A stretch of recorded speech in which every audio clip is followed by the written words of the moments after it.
Chapter 23. Island of the Blue Dolphins.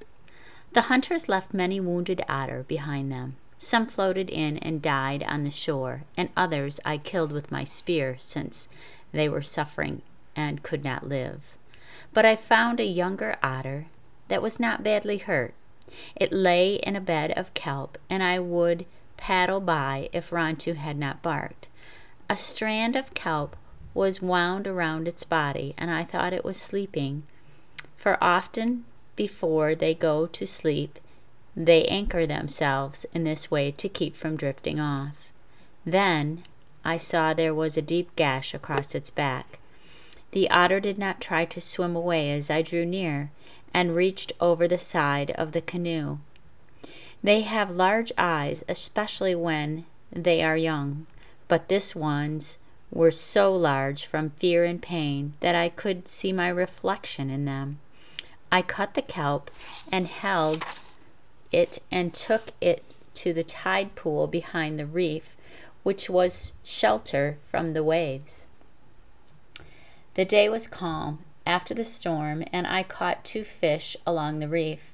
I was careful to keep them alive because otter will not eat anything that is dead, and left them in the pool. This was early in the morning. That afternoon I went back to the pool. The fish had disappeared, and the young otter was asleep, floating on its back. I did not try to treat its wounds with herbs because salt water heals, and the herbs would have washed off anyway. I brought 2 fish every day and left them in the pool. The otter would not eat while I was watching. Then I brought 4 fish, and these also disappeared, and finally 6, which seemed to be the right number. I brought them whether the day was calm or stormy.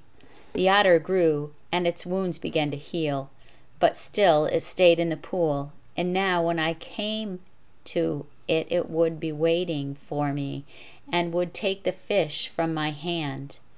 The pool was not big, and it could easily have gotten out the way in the sea and away into the sea, yet it stayed there and slept or waited for me to come with food. The young otter now was the length of my arm and very glossy. It had a large, long nose, and that came to a point, and its whiskers on each side, and the largest eyes I'd ever seen. They would watch me all the time. I was at the pool. Follow me wherever I did, and when I said something, they moved around in a funny way. In a way, too, that made pain come to my throat because they were gray and sad also. For a long time, I called it otter, as I had called Rontu dog. Then I decided to give the otter a name. The name was Manonehi, which means little boy with large eyes. It was a hard task catching fish every day, especially if the wind was blowing and the waves were high. Once, when I could catch only 2 and drop them into the pool, Manone ate them quickly and waited for more. When he found that was all that I had, he swam around in circles, looking at me reproachfully. The waves were so high the next day that I could not fish on the reef, even at low tide, and since I had nothing to give him, I did not go to the pool. It was 3 days before I could catch fish, and when I went there again, the pool was deserted. I knew that he would leave some day, but I felt bad that he had gone back to the sea, and that I would never catch fish for him again, nor would I know him if I saw him again in the kelp. For now that he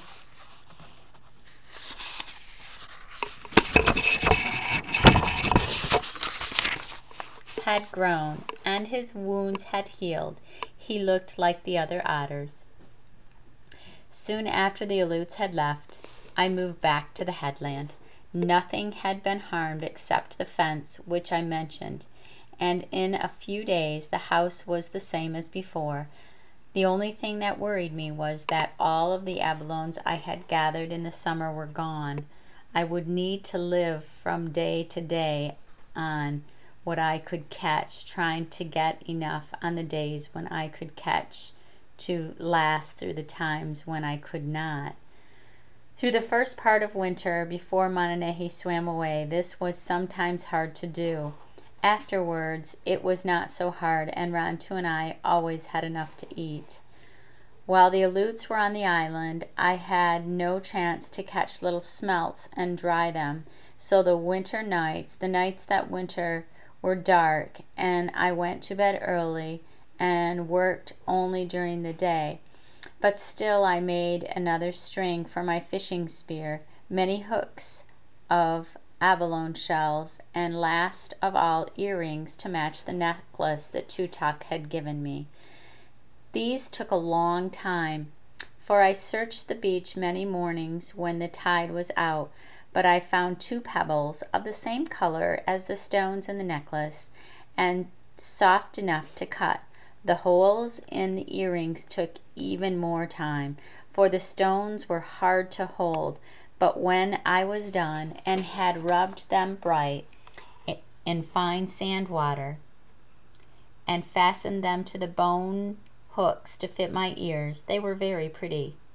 On sunny days I would wear them with my cormant dress and the necklace and walk along the cliff with Rantu. I often thought of Tutuk, but on these days especially I would look off into the north and wish that she were here to see me. I could hear her talking in her strange language, and I would make up things to say to her and things for her to say to me. Okay, after you reread the chapter, I'm going to take a picture of this, and it says, Dear Diary, imagine that you are one of the characters in the story besides Karina, so it can't be Karina. Then choose an event in history that involves that character. Can be Rantu, could be Tutuk. Next, write about the event from your character's point of view. So if you're Tutuk, what do you see? If you're Rantu, what do you see? Remember to write in the first person and to include emotions, actions, and opinions. Finally, illustrate your diary entry in the blank space below. I would think 2 paragraphs of 4 sentences or 3 sentences would be about the perfect amount. Thank you.